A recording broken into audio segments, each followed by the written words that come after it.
விளைநிலங்களை வீட்டு மனைகளாக மாற்றும் பொழுது அதனை விற்பனை செய்யும் பொழுது அவற்றினை விற்பனை பத்திரத்தை பதிவு செய்யக்கூடாது என பதிவுத்துறைக்கு சென்னை உயர்நீதிமன்றம் உத்தரவிட்டுள்ளது.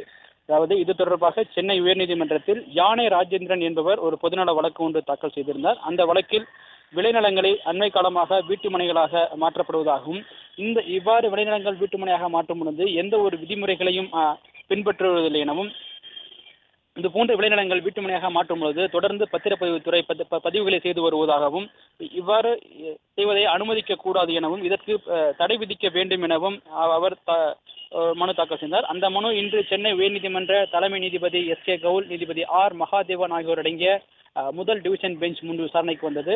அப்போது இந்த வழக்கில் பதிவுத்துறையின் சார்பில் அதிகாரிகளும் அதே போல சென்னை பெருநகர வளர்ச்சி குழுமத்தின் சார்பில் அதிகாரிகளும் நேரில் ஆஜராகி இருந்தனர்.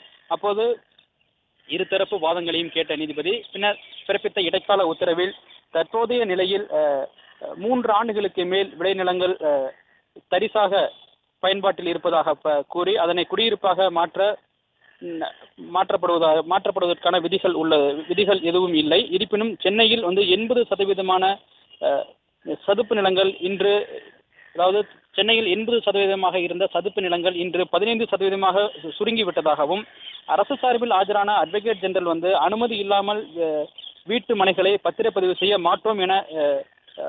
மாட்டோம் என்றும் இதனை அவ்வாறு செய்வதற்கான எந்த வழிகளும் இல்லை என்பதும், ஆனால் அதனை தற்போது செய்வதை தவிர்க்க முடியவில்லை என்றும் அவர் தெரிவித்தார்.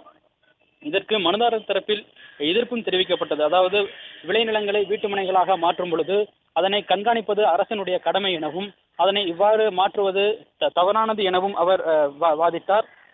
அதன் பிறகு நீதிபதி என்ன தெரிவித்தார் என்றால், அதாவது வீட்டு மனைகள் விற்பனையின் போது விற்பனை பத்திரங்களை பதிவு செய்யக்கூடாது. இது போன்ற விளைநிலங்களை தொடர்ந்து வீட்டு மனைகளாக மாற்றும் பொழுது அதனுடைய விற்பனை பத்திரங்களை பதிவு செய்யக்கூடாது எனவும் சுற்றுச்சூழலை பாதிக்கும் வண்ணமும் வெள்ளத்தை தடுக்கும் வண்ணமும் தமிழக அரசு விரிவான ஒரு கொள்கை ஆவணத்தை கொண்டு வர வேண்டும். அவ்வாறு கொண்டு வரும் பொழுது இதுபோன்று விளைநிலங்களை வீட்டு மனைகளாக மாற்றுவதை தடுக்க முடியும் எனவும் நீதிபதிகள் கருத்து தெரிவித்தனர்.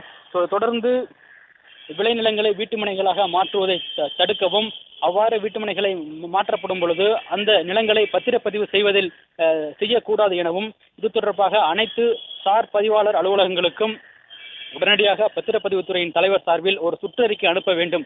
அவ்வாறு அந்த சுற்றறிக்கையில் பத்திரப்பதிவுகளை விளைநிலங்களில் வீட்டுமனைகளாக தரிசு நிலங்களாக காண்பித்து அதனை எவ்வாறு வீட்டுமனைகளாக மாற்றப்படுகிறது என்பதை தடுக்கவும், அவ்வாறு தரிசு நிலங்களாக காண்பித்து வீட்டுமனைகளாக மாற்ற முற்படும் பொழுதும் அதனை பத்திரப்பதிவு செய்யாமல் அதிகாரிகள் நிறுத்த வேண்டும் எனவும் நீதிபதிகள் உத்தரவிட்டனர். இதனை உடனடியாக அனைத்து சார் பதிவாளர் அலுவலகங்களுக்கும் பத்திரப்பதிவுத்துறையின் தலைவர் சார்பாக ஒரு சுற்றறிக்கை அனுப்ப வேண்டும் என தெரிவித்த நீதிபதிகள் வழக்கு விசாரணையை வரும் அக்டோபர் 21ஆம் தேதிக்கு தள்ளி வைத்து உத்தரவிட்டுள்ளனர்.